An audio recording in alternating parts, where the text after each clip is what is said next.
we have 3 witnesses who have just given sworn affidavits that says that he did have a relationship, a sexual relationship with my wife before I was convicted. And he went into court and said he didn't. Now, who are you going to believe, him or the 3 people? Or are you going to say these 3 people are lying? They saw that personally. They witnessed Schwartz having sexual contact with my wife, romancing, smooching in the back of a car. My sister and William Lane saw it approximately the same day, and then David Rogers saw it on a separate day. I suppose Schwartz was thinking in terms of, well, this is 20 years ago, nobody's going to want to get involved in this anyway, and I'll just lie and get out of it. But 3 people actually have given the affidavits. I think Sandra probably has copies of them. She'll give them to you. The judge in Palm Beach, Judge Payne, has to tell the magistrate to issue an order to bring all the people together so that they can make the testimony. See, when Schwartz went down there, when we went down there last year at this time, Schwartz said, no, I never had a relationship with this man's wife until after he was in prison, which was a lie, all right? So then the 3 people came after he gave their testimony and gave the affidavits. Now that's new evidence that shows that the state's witness-in-chief is a perjurer, which is a felony. So Schwartz has committed a felony before the United States District Court. So it's just not a question of a civil matter, it's a question of a criminal matter. And we have filed with the United States Attorney's Office in Miami, that's Dexter Langton, a criminal complaint against Schwartz. And they have taken this and they are doing their own investigation at this time. Has Schwartz, an officer of the court, committed perjury? And according to the 3 affidavits, that is legally sufficient to prove the perjury. You need, in Florida law, you need 2 affidavits to prove a perjury. You just can't come in and say the man's lying. You need witnesses, and they have to swear under oath. So now you have a choice. You can believe Mr. Schwartz, or you can believe the 3 people who are filing under oath their own testimony saying, yes, he was having a sexual relationship with Schaefer's wife. Now, if these people are shown to be lying, then they are subject to perjury and 5 years in the joint for lying under sworn affidavits. So you've got 3 swearing here and you've got 1 swearing there. Now they have to, legally speaking, the court has to bring these people together and take the testimony and make a determination on who's telling the truth. And that will be up to the magistrate. And that's where we stand as to when they will be coming in and saying, testifying under oath and going up and being cross-examined. What did you see exactly? Well, I wasn't there personally, so I don't know what they saw exactly. But they did see that he was having a sexual relationship with my wife before the trial started. Was the girlfriend of the trial judge, her name is Pat Quinna, and now it's Pat Quinna Trowbridge because she married him, came to me in the jail approximately August or September of 1973 and told me that my wife and my lawyer were having an affair and that I was going to be convicted and sent to prison. And I said, no, listen, I can prove, because I have this document that shows that the state's witness-in-chief is lying. Those people were never in my car. They never copied down my license number, because here is the proof. When you check a license tag, you know, and they put it in the computer, it comes back to the certain address. Well, the address that it should have come back to was in Fort Lauderdale, if they had done it. But they never did that. See, they just said, yes, we did it, and we tracked it to this man's home in Stewart. But my car wasn't registered there. You drive up to my home, and I copy your license number down. And then I go to the police, and I say, I copied this man's tag number down. Here's the tag number. And they run the tag through their computer. It's going to go to a certain address, right? Well, the address that it should have gone was my Fort Lauderdale address, because that's where my car was registered. It was not registered in Martin County, which is 100 miles away from Fort Lauderdale.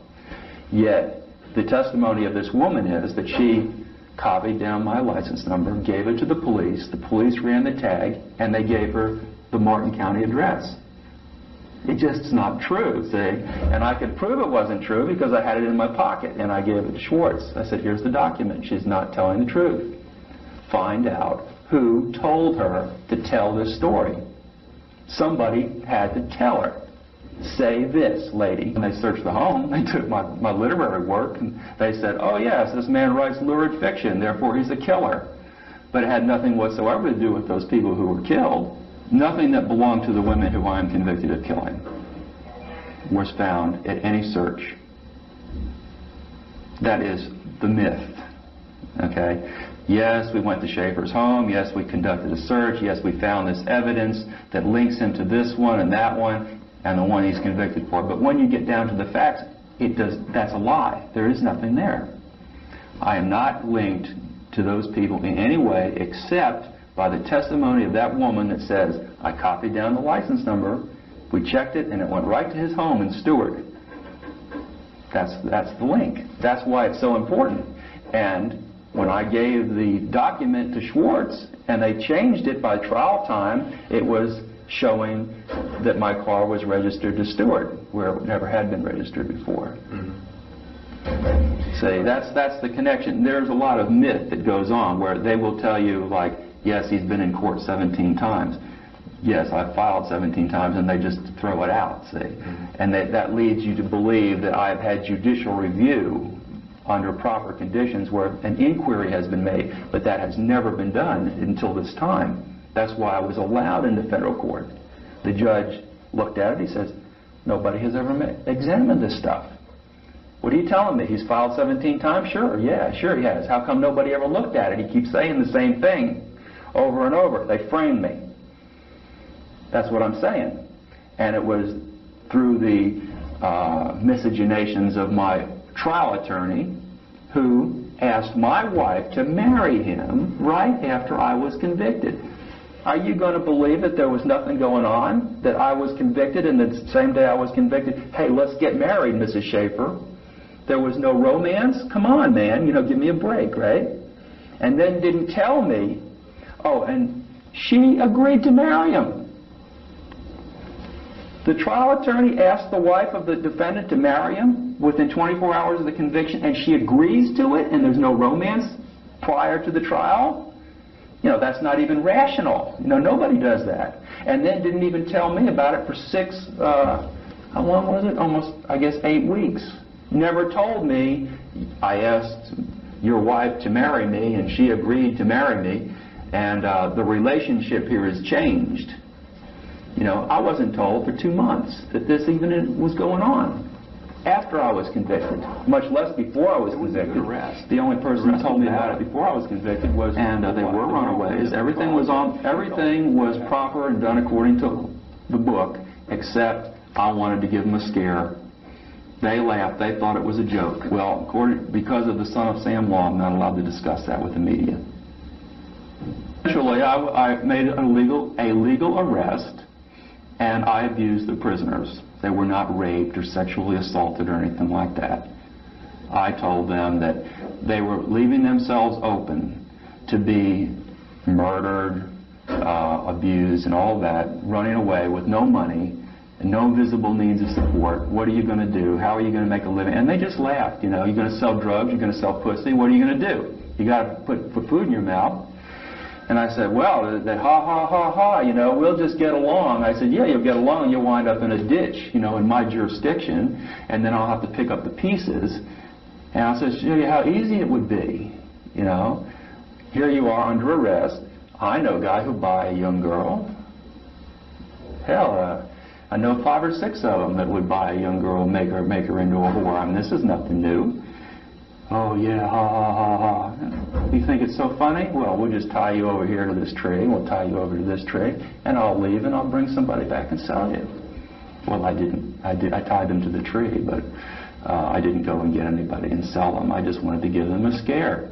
And, of course, that was wrong. I shouldn't have done that. I was trying to impress on them the dangerousness of their situation, running around. They were nice kids, you know. I didn't want to see them end up in a ditch. And I was wrong, and I paid the price. And I pleaded guilty. I felt guilty. I gave them each a written apology. What else can I do, you know? If I did something to you and I hurt you and caused you pain, then I have to say, if I'm wrong, I'm sorry I did it. And I am sorry, and I was sorry, and I apologized. I pled guilty, and that was the end of it. I fought. It's never the end of it. While you were working in which job? I was a deputy with Martin County when that happened.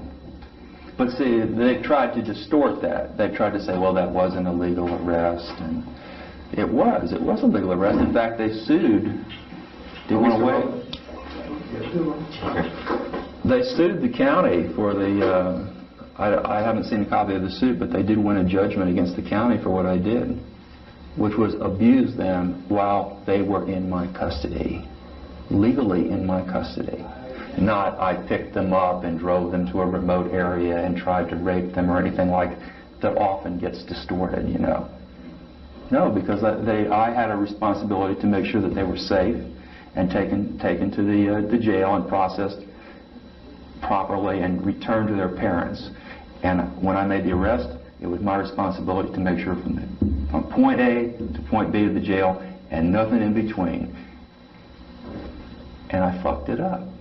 I blew it. You know, it happens, right? And because of that, I've suffered enormously. I lost my career, went to jail, got a felony on my record, but there was no evil intent. The intent was to impress on them that they could end up dead, which was true. You know, they suffered no physical harm. It was an emotional intimidation type of a thing. And it gave them a good scare, no doubt about that. But it was valid. Wrong. I'm not saying what I did was right, but they were valid. I bet you they don't hitchhike anymore. Well, of course, the sheriff, when I called my superior and I said I have the two prisoners and they've run away, right? And they're in handcuffs, we just got to go out and get them. And they told my superior what the circumstances were. Then he called the sheriff, and the sheriff said, "Whoa, this is, you know, you're way over the line here, Jack." And I said, "Yeah, I guess I am." And that's when I was charged with aggravated assault, which is assault without intent to kill or inflict serious bodily harm. It goes beyond verbal, but it goes beyond deadly. I mean, it goes short of deadly, but beyond verbal.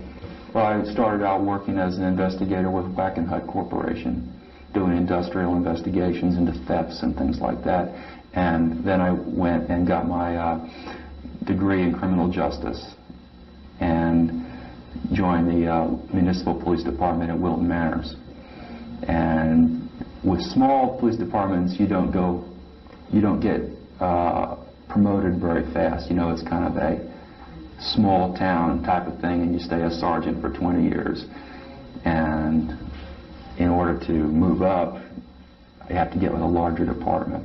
So I moved up to Martin County. Well, it was interesting. I was a probationary patrolman, okay, and because I had been in the academy and had a degree in criminal justice, and I had the dean's list, I was honors student, I got a letter from the Fort Lauderdale Police Department asking me to come for an interview. And at that time, I had just had a bad experience with my captain, a man by the name of Captain Saxon, where I had written some tickets that were very valid tickets, and he made arrangements for a side payment. You know, go in and see the captain, and the captain takes care of it, and you pay your fine direct, and it doesn't go on your record, and you don't get points and all that. And this pissed me off because this one particular one was a woman who worked in the courthouse, and she had almost caused an accident, and she deserved to get a ticket. And because she worked in the courthouse and she knew the captain, everything was cooled. And shortly after that, I got a letter from Fort Lauderdale Police Department asking me to come for an interview. Better pay, better advancement. You know, what they're doing is stealing from the small departments. And I went and I saw Captain Sherlock. And Sherlock says, "Well, you work over with Bernard Scott." He says, "I know Bernie, and why do you want to leave there?" I said, "Well, I didn't want to leave there until just recently. I got your letter, and this is what happened with Captain Saxon." And I told him, I said, "I feel this is wrong. I don't want to be involved with a department that goes in for this sort of thing, even though we all know they do it. I'd rather not be involved in this. And he called Scott on the phone, told me what I told him. And because I was a probationary patrolman, Scott said, well, you're not working out here. We'll just get rid of you now. You don't want to play games with the big boys. You know, you don't have a proper understanding of police work and all that. So it wasn't anything that I did overtly. It was just trying to get around becoming involved in small town corruption. And it's the kind of thing that goes on in Georgia a lot, I imagine, with the speed traps and all that, where you go through a little town and they give you a ticket and you go in and you see the chief and you pay in cash and you're on your way. That happens in Georgia, I understand, a lot. Florida, too. Martin County was a situation where my wife's brother was with the Highway Patrol, and the sheriff of Martin County, a man by the name of Baker, had been removed from office by the governor. Well, they had an opening up there because they fired about half the deputies for corruption, along with the sheriff and all his gang, right? And the governor appointed a new man by the name of Crowder as the sheriff, and he had a desperate need for people. And Henry Dean said, well, my brother-in-law just left Wilton Manors, you know, he didn't want to get involved in this corruption. Why don't you go up and hire on with Martin County? So my wife got transferred her job with Florida Power and Light, and I went up and got the job. Psychological, I'm perfectly healthy, mentally healthy, and normal in every way. There's nothing wrong with me except my environment. You know, living in a prison environment causes a lot of stress. But I've done Minnesota multiphasic personality inventory and all the ones they give you. And the most recent one was in 1990, and I'm mentally, emotionally healthy and psychologically healthy. I have a Psych 1, which is the best you can have. No problems whatsoever. And haven't had any since I've been in. But Sandra can give you a copy of the report by Francis Miller. Chambly is where I lived in Nashville, but I lived in Nashville, but we moved to Georgia. You lived in Sexton Woods, which is off of Peachtree, I guess, the big street. And I went to Sexton Woods Elementary School, and then I went to Our Lady of the Assumption, and then I went to Marist for the beginning of my first year of high school, but then we moved to Florida. But you know, I grew up in the Catholic school in Assumption, and played league ball with the Catholic League in Atlanta in 1958, 59, and 60, and would have gone to Marist Military School with all the other guys from Assumption. They either went to Pius X or Marist. That's all you went to. And then we moved down here, and I went to the Catholic school. Did all the normal things, mostly sports. You know, Catholics are very big on sports. You know, basketball and football, especially in the Catholic League. I don't know what it's like now in Atlanta, but back then it was you had the private school circuit, where all the different private schools had their own league, and we played Westminster and all the different, you know, private Catholic schools and private Christian schools. Well, that was my thing. I was a golfer. I played at Chastain Park, and I was at Chastain Park when I wasn't doing anything else. I was at Chastain Park hitting the golf balls and hunting and fishing at the Murphy Candler. They made that into a park, but before it was a park, that's when I lived there, and they had the lake. And you can go up there and shoot the 22s and fish for brim and bass in the Murphy Candler Park Lake. And I'd sneak on Peachtree Country Club and fish in their lakes, you know. Stuff kids do. In Atlanta, it's like when you're going into puberty and you start discovering about sports and you get into this male bonding thing, and we're on the basketball team. I was a starter, and I was on the football team. I was an end. And golf was coming up for high school, and I had to get out there and get ready to be on the golf team. You know, and Atlanta had a good golf program. Junior golf has always been big in Atlanta. My father worked for Kimberly-Clark Corporation, paper manufacturer. He was a salesman for them, and everything was fine. Well, Sexton Woods is not like a low-class area, you know. My dad was a good salesman, one of their best. I'm the eldest brother, and I have a younger brother. Family of 3, mom and dad and the dogs. Get to know the family. Went to work, a 9 to 5er, working for the Kimberly-Clark in downtown Atlanta, and occasionally being on the road, you know, as sales meetings and that. And, you know, going to Catholic school and coming home and doing your homework and doing sports, going up to the lake. What's the big lake up? No, I didn't have an abused childhood or anything like that. Regularly good childhood. Parents? I didn't even know what marijuana was until I got into university.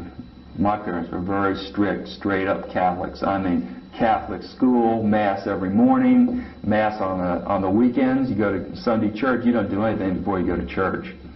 You know, straight-up Catholics. They were Catholics before they got married as Catholics, and they raised as Catholics. And you know, Catholics see everything sort of like black and white.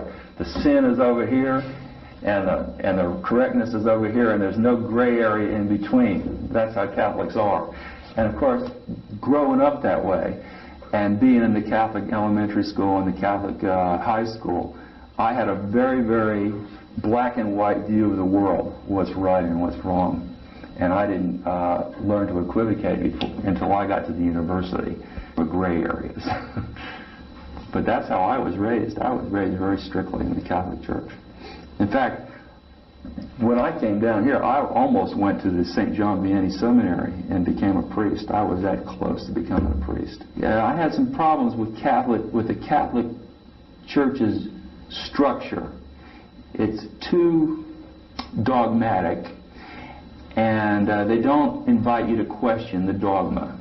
And I'm a questioning, sensitive person. I'm a creative person, and I have a good imagination and a good mind. And I want to be able to go to the priest and say, "What's the story on this? You know, virgin birth, right? How do you explain this? What's the story? Give me some books to read about this." And they don't want to hear it. They, whoa, you know. Okay. And that's how come I didn't go. I had a golf scholarship. 12 and 13 and 14, that age right in there, 11 to 14. The first kiss was at a high school dance in Fort Lauderdale. I remember it very well, out underneath the ficus tree. I can even tell you what she was wearing. It was lovely. She was one of the girls at the Catholic school. But as far as, you know, having sex, you know, there was none of this sexual stuff like that goes on in the schools today. And everybody's, you know, wearing little brief costumes and everything. You didn't see that back in 1961 and 62. I had good experiences. I went, in fact, when Kathy Wrightson, the first kiss, I went steady with her all the way through high school. So until I was out of high school, I only dated one girl. Well, the regular petting that anybody does when you're in high school, you know, kissing and petting. But as far as sexual intercourse, no, not in high school. That's telling tales out of school, isn't it? That wouldn't be very nice to put somebody's name like that into like that, who was sexually repressed and could not enjoy a normal, intimate relationship. Okay. But you know, that's how people are, and especially in some girls that are brought up in very strict Catholic schools. I found out that are so repressed sexually that they just have to feel as though that they've been forced into it and can't say. They say no, and you just have to say yes, you know, and you have to be forceful and persistent. And then they say, "Oh, I'm overwhelmed," you know, and that's how they rationalize it away. Well, I'm more of a romantic type, and I like moonlight and flowers and romance, and that sort of this was beyond my experience. I didn't understand it at the time. Later, when I went to the university and I studied abnormal psychology, I began to understand that there are people who are not sexually the way that normal people are. When I say normal, I just know how I am. I'm a romantic, but other people aren't. And apparently, she needed that kind of forcefulness of personality to make it okay for her. It wasn't like she went home bruised and bleeding or anything like that, you know. It's a scenario, a role playing, I guess is what you call it. And probably what they do with sexual surrogates today, officially, if you've got some problem, they meet you up with somebody and you role play it out. Apparently this is a big business out there. I don't know what they do out there now. I've been here 20 years. Oh, Lee, is she thinking of undressing in front of the window? Well, she was another girl. She went to Stranahan, and I went to St. Thomas, and Stranahan is a secular high school. And she was more liberated, you know, and she got off on doing her little striptease in front of her window at night for myself and Pete Maddock and Topper Keefe and the boys of the neighborhood, right? And she was entertaining. And I always felt that was kind of slutty, you know. So that's not the way that good Catholic girls behave. She wasn't a Catholic girl. She was brought up in a different system, and she was trying to attract male attention. Her name was Lee Hainline. Well, naturally I get turned on just like everybody else, because mostly it was a group thing. All the guys are over, were playing cards or watching TV or whatever, you know. And Lee would say, oh, it's getting about 10 o'clock. Lee'd be up in the window, you know. We'd go out on the yard and watch. You know, I'm not judgmental. I went over to Lee's house and made a move on her. Yeah, well, obviously she was up there dancing around looking for some attention. I think I gave her attention. I went up and she invited me right up to the bedroom. I had a good time with Lee. I was in college when I was with Sunderland. She was in high school, but I was in college. I met her at a high school dance, and I was at the dance with a girl by the name of Dee Cunningham. And I looked over there and I saw Sandra, and she was sitting there, and she looked awfully familiar. And I went up to her and I said, don't I know you from somewhere? It was a great opening line, right? But I just had to do it. I was compelled. I just knew her from somewhere, it seemed like. And she said, no, I don't think so, you know. Well, eventually I found out what her name was. I asked somebody what her name was, that it was Sandy Stewart. And I went home and I looked in the phone book, and I went down the Stewarts, and I went through every S-T-U-A-R-T trying to find it, and every S-T-E-W-A-R-T trying to find it. And finally I tracked her down. I think I asked one of the guys who went to Stranahan, you know. But I called her up and I got a date, man. You know, I'm not bashful. If I like them, I call them up and say, let's go out. And that's what I did with her. And we hit it off very well, and we went steady for about a year. A lovely relationship. That's right, around the end of '65, maybe September or so, because she was going off to New College, and I was staying at college where I went here in Florida. New College is on the other side of the state. So we broke it off. No, she was going away to school, and you can't go steady when somebody's in Tampa and you're in Fort Lauderdale. It was very amicable. It's that we had a great time together, and it's time to move on. You know, complicate things by trying to remain steadies, but there was no animosity or anything like that. I was hurt naturally, you know, because I take a much deeper interest in my relationships. Sandy's she's flighty and superficial in her relationships, and she moves around, bounces around from one to another, whereas I'm a one-man, one-woman type of person, because that's the way that I was raised and trained in the Catholic Church. I always blame it on the Catholic Church, just like Frank Zappa and every other Catholic guy that gets hooked into this one-man relationship. He said, yeah, I've got to blame it on the nuns and the priests, because that's what they taught us. And I was just not taught to be promiscuous.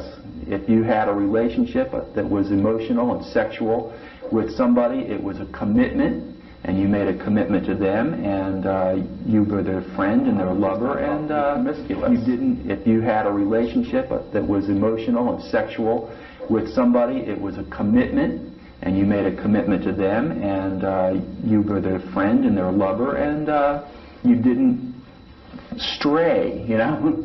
Here's what happened. They accused me of killing 34 people in the newspaper, all right? Imagine yourself waking up some morning and seeing your picture on the front page with being accused of 34 murders. It is absolutely devastating.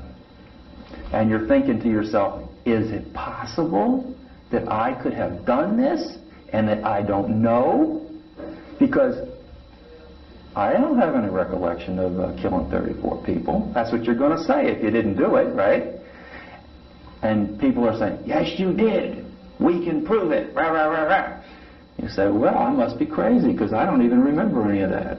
So that's why Baker acted you know, that put me in up to Chattahoochee to find out if that there was something wrong with my brain, like a lesion or something that caused me to kill people or have a blackout and not remember it, right?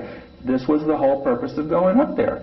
Well, I walked in the door, and I went to see the intake doctor, whoever it was, and he says, oh, you're the guy who killed the 34 women. How do you feel about that?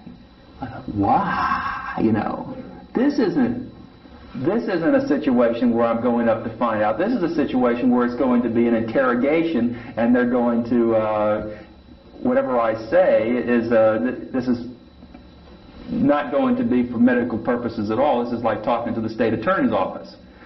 The worst thing you could have possibly done was say that, because then I said to myself, well, they want stories? I'll give them stories. Oh, gave them lots of stories. Nothing had to do with any murders. Told them everything I could think of, and went and talked to the bugs on the wing and tried to find some more stories to tell them. I told them all kinds of stories. But nothing that that implicated me in any crimes. I certainly not implicated myself in any murders.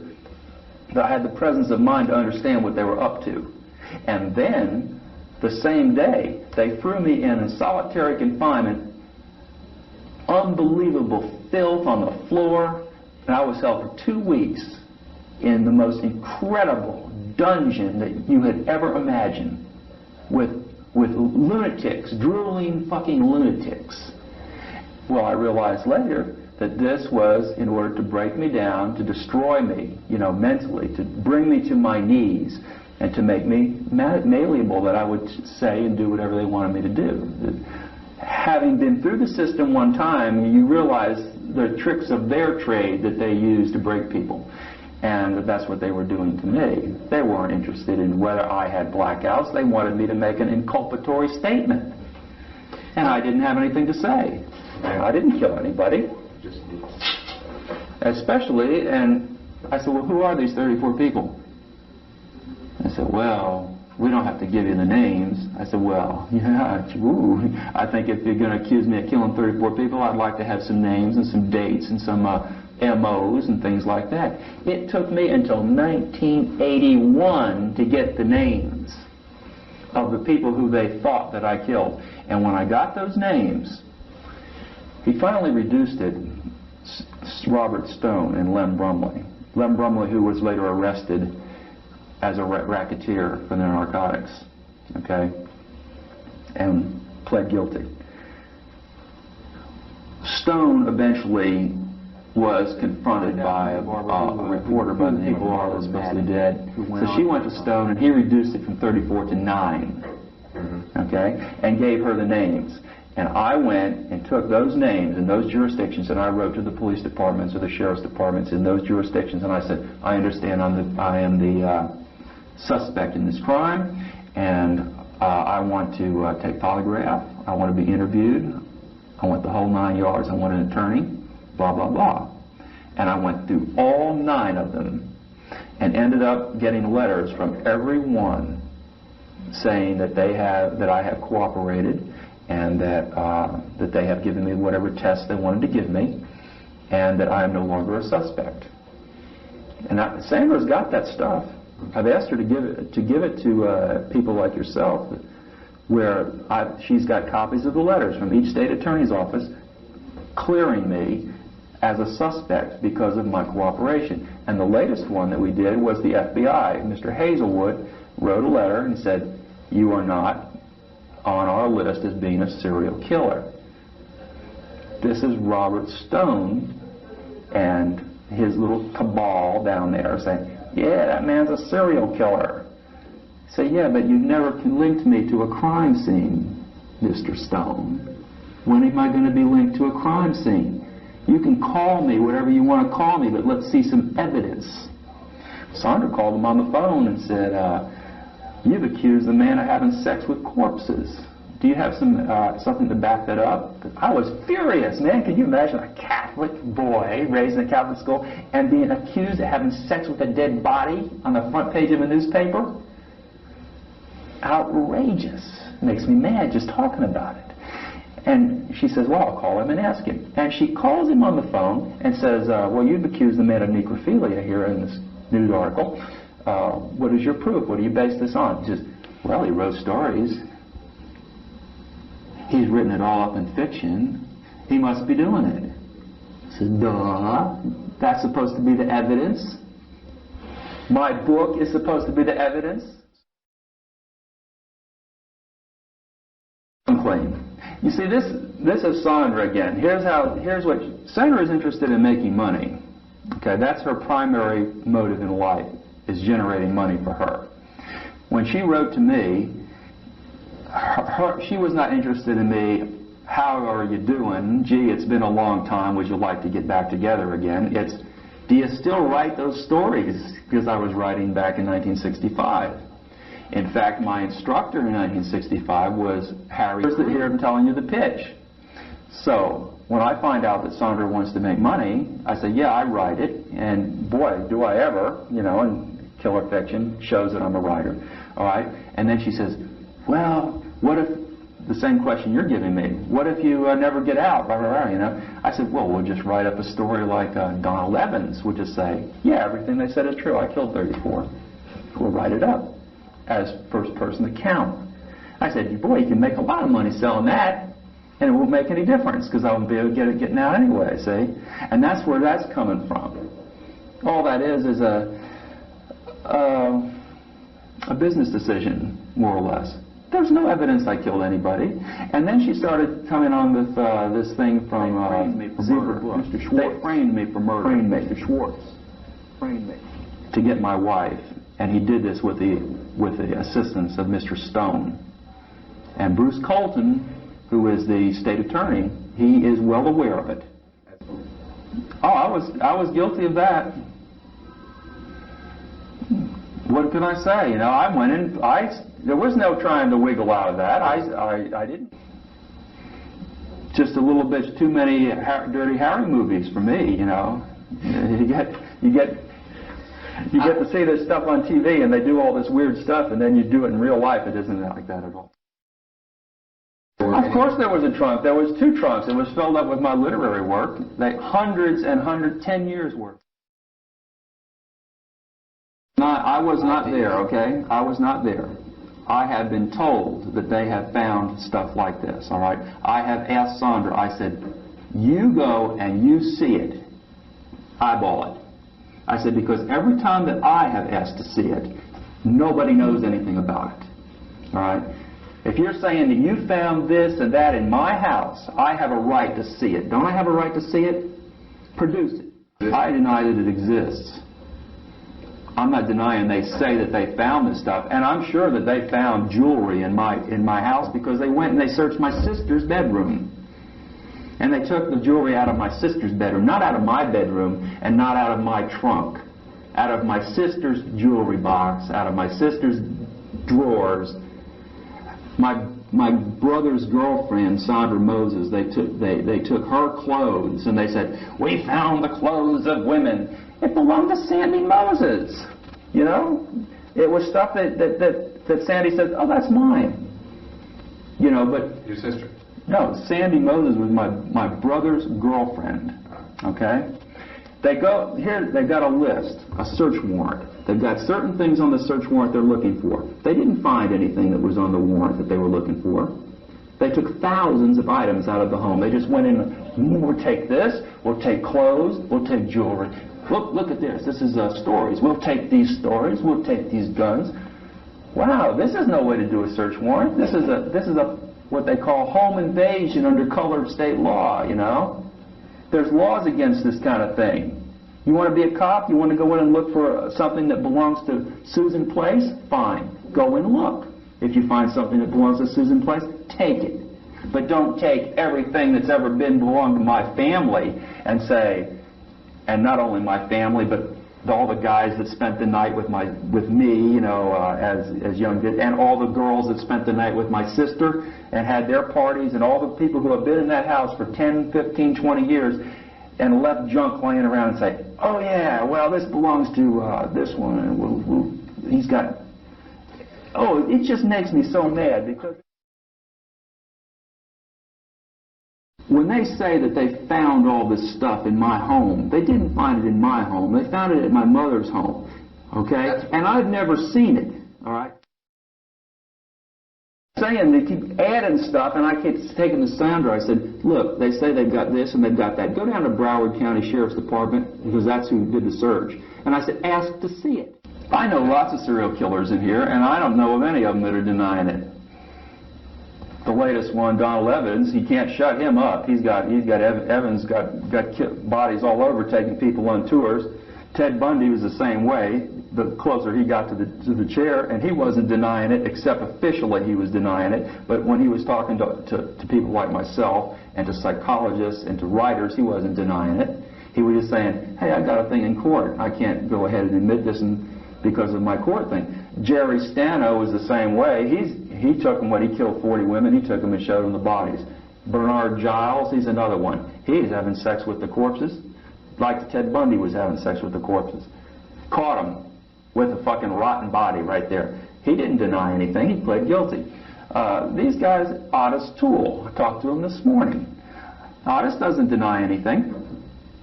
Otis says, yeah. He says Henry Lucas is lying. Henry Lucas and I went out and we killed over 100 people together, and he's trying to say that it never happened. Otis doesn't deny anything. Otis says, yeah. He says Henry Lucas is lying. Henry Lucas and I went out and we killed over 100 people together, and he's trying to say that it never happened. It happened. I admit it happened. Be in prison from 27 years old until you're 75 years old and then go on the street? Forget it. You know, no, I don't want to deal with the stress. That's my personal, I would not take it. I make a life for myself in here. I do make a life for myself in here. I do the best I can with what I've got. And you're not going to put me back on the street in 2016, because I ain't going. So that's the reality of that. Yeah, big deal. What am I going to do? How am I going to make a living? You know, live under a bridge with the rest of the homeless people? You know, I read the paper. No, not for me. I got a nice little cell. I got a bed. I got coffee. I don't have very many needs. As long as I've got books and I have access to a library, I will be intellectually stimulated. And I don't want to leave. Not at 2016. Now you come in tomorrow and say, hey, I still have a chance at 45 years old to make something out of my life. And I have told those cops and the state attorneys and everybody else, I said, connect me to any crime, any murder, anywhere, and convince me that I'm involved in it, and I'll plead guilty. Just like I pled guilty when I was guilty, I pled guilty. I said, but don't make this shit up and come in here and say, yeah, you're a serial killer, yeah, we suspect this, and yeah, we've got that. And I say, oh, you got that? Show me. And they don't have it. The diary, the great death diary that they said they had. I've sent all kinds of people looking for the diary. It does not exist. It's a figment of Robert Stone's imagination. Okay? So, and I'll make that statement right to your camera. Any of you cops out there think that I am involved in any crime in your jurisdiction, come to me. I will take a polygraph. I will take the test. You can take my fingerprints, whatever you want to do. I'll cooperate. But have something.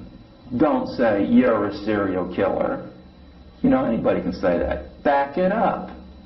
And they haven't done that, not even with the ones that they convicted me of. They got false evidence. They've got all kinds of evidence they collected at that crime scene that shows somebody else did it. I'm not super intelligent. I'm just a regular. If you look on my, what are those tests they give you that shows your intelligence squad? IQ test, right? I just have a regular IQ test. I'm not one of these super Mensa types like Bundy was, and several of these guys that are like the Mensa killer, you know, they've heard of him. But I'm just a regular guy. They can't prove it because I didn't do it, is why. They've got evidence. It doesn't have anything to do with me. It's like the great purse, my bullet pouch, okay? Full of bullets. Henry Dean, Elton Schwartz's current brother-in-law, goes to my home, steals it, takes it to the police department. His buddy, David Yurchuk, his former partner, and says, listen, Yurchuk, this is probably evidence in one of your cases. Okay? Now I have a receipt where I wrote the letter from Morocco about the purchase, which I didn't have back in '72. They say, oh, this girl carried her marijuana in this purse. I said, now how? Test it. Open it up, because if you put marijuana in a leather pouch, you're going to have residue, right? You can't put marijuana in a leather pouch and not have residue. They tested it. No residue. No residue. It wasn't hers. It was mine. They stole it out of my house. It's wrong. There's what, 25,000 murders in this country last year, something like that? It's epidemic. It's out of control. You know, that's scary.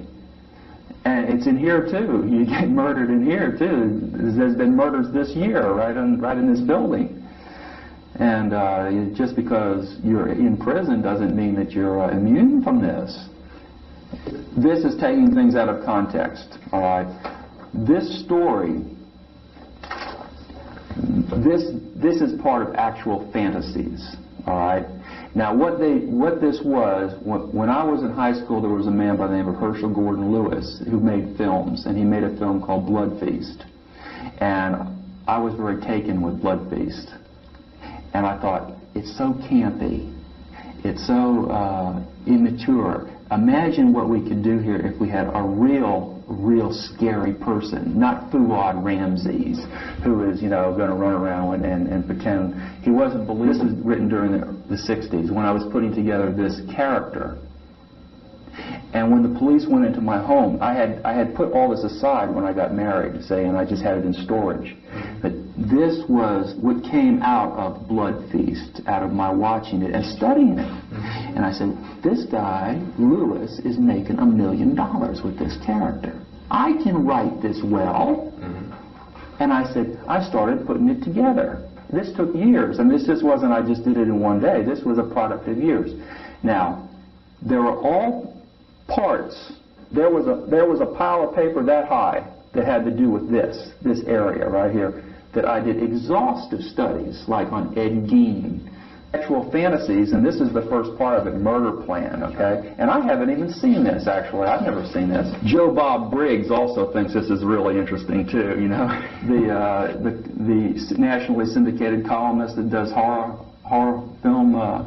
No, drive-in, Joe Bob Briggs at the drive-in. You never seen that? Well, you're obviously not into horror. But what I'm telling you is that when you go and take a man's rough drafts,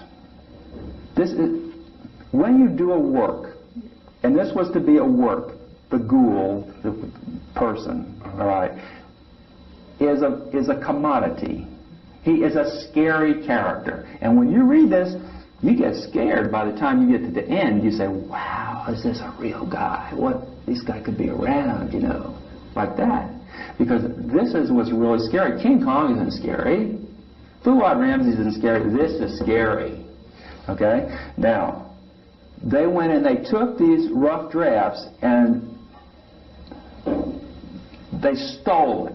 Okay? What they got is they took, oh, this looks good. This looks like it might be inculpatory to make him look like a serial killer. So we'll keep this one over here and we'll throw this part away. So by the time the police got done with it, you got a piece over here, Murder Plan, which is nothing more than a little scenario. This is just a sketch to build something on. And I'm going to read this, and by the time I get it read and you get it cut, it'll be turned into a confession type of thing, is what it gets turned into. Reading his work in a setting where people understand that this is a reading, like a poetry reading or something. That's one thing, but so many people have said, we think you're a killer because of that graphic stuff that you write. People have said this to me. They said, how can you write this kind of stuff and not be a killer? I said, well, you do it by research. You do it by concentration. You do it by creativity. I said, you do it the same way that everybody else who writes graphic murder stuff does it. You work at it. This isn't just something that happens. This is something that you pay money to go to the university to learn how to do it correctly. I mean, I graduated from Florida Atlantic University, and I took creative writing, and I specialized in short stories. I did not specialize in doing novels or journalism. I specialized in short stories, and these are short stories. I've had so many bad experiences with media and police and everybody, you know, tricking me and saying do this and do that. I've had so many bad experiences with media and police and everybody, you know, tricking me and saying do this and do that, and you say it and it comes back in a negative way.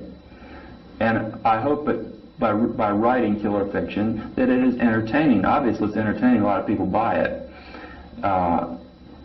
But I dislike it when people say, you created this work, therefore you're a killer, or this proves that what the state is alleging, that you're a serial killer because you are capable of writing that. And that upsets me a great deal when people say that. I think any judge or jury in their right mind. The state of Florida has submitted this part right here as proof to the federal judge that I committed those murders. It's in their answer to my habeas corpus. They have put this piece in there and say, look, Judge, this proves he killed him. It has nothing to do with that crime whatsoever. But you see, that is their pitch, because they have nothing else. They have no proof that I did anything. They have this. Okay. Now, you want me to read it? I'll read it. And I'll just have to trust you to do the right thing.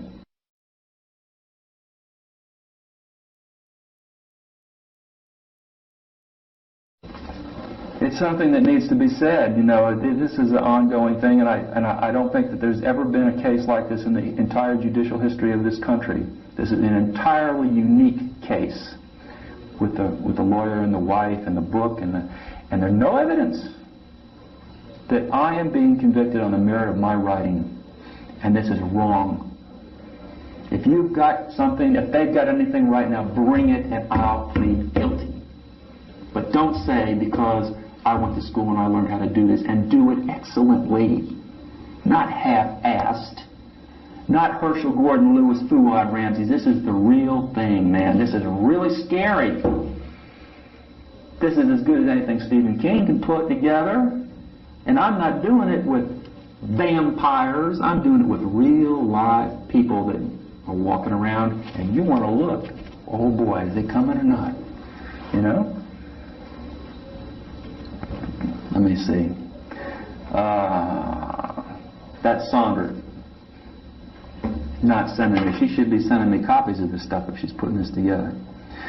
All right, this deals with into the mind of the ghoul. Now, the ghoul is the character that I created that was based on Fuad Ramsey's, written by Herschel Gordon Lewis. And essentially, this character is a human monster, but he's a very believable human monster, and he functions very well in society. But when the moon is right, the creature, the beast, comes out.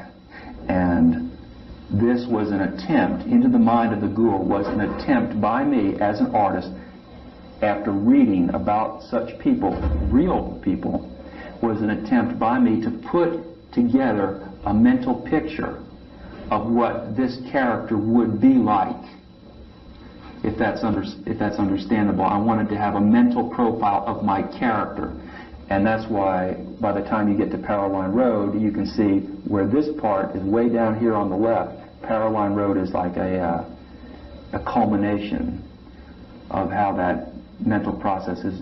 He's deteriorated into such a state as he is capable of doing the atrocities that are brought out in Powerline Road. Now, let's see, this part deals with picking up a woman in a bar, I think. Okay,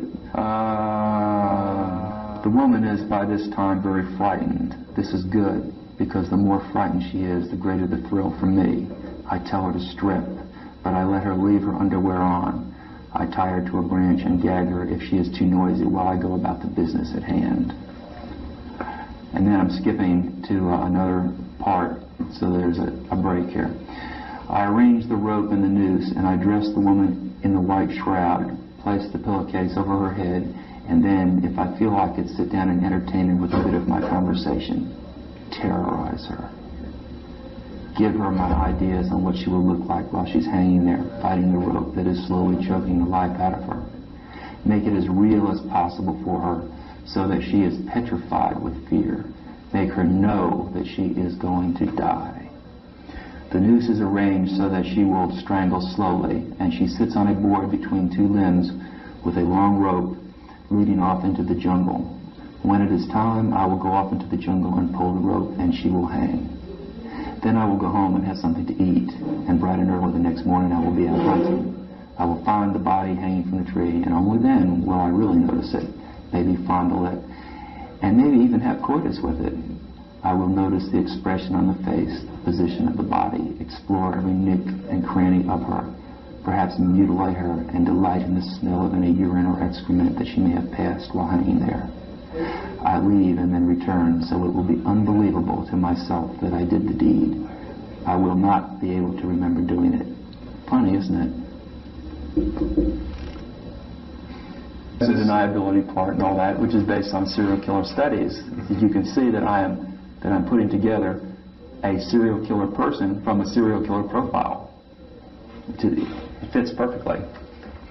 But all of that is research. I mean, that's going to the library and spending time studying books about criminal mentality. Well, I think it's very valid. What's written is valid. And the more they learn about serial killers, the more they see that this fits a lot of what people do. Especially the part that you mentioned about the deniability, right? And this is pure Giles, Bernard Giles, when he would go out and kill them and leave and come back and screw the corpse. I'm sorry that people take it in a way that they feel that this is an expression of reality. This is fiction. This is make-believe. It's designed to scare you. Okay? So, I'm sorry that I wrote it and that people have misinterpreted what has been written and trying to say, no, this is not fiction, this is reality. Because it's not reality, it's fiction. And it's just as valid fiction as anybody else who writes good, scary stuff. That's scary. At least it scares me. Doesn't it? Isn't it scary? Okay. She may be revived before death, desirable, and subjected to further indecencies. After death has occurred, the corpse should be violated, if not violated already. The body should then possibly be mutilated and carried to the grave and buried. All identity papers should be destroyed and the place of execution dismantled. This was supposed to be the perfect crime type of scenario that the ghoul would use in order to remain unapprehended. They went out and they made a video after they took my stories, okay, and they read the stories. They went and got these girls from wherever they lived up north in Michigan, I think it was, and brought them down here and used my stories to make a video. It was not a vowed reenactment.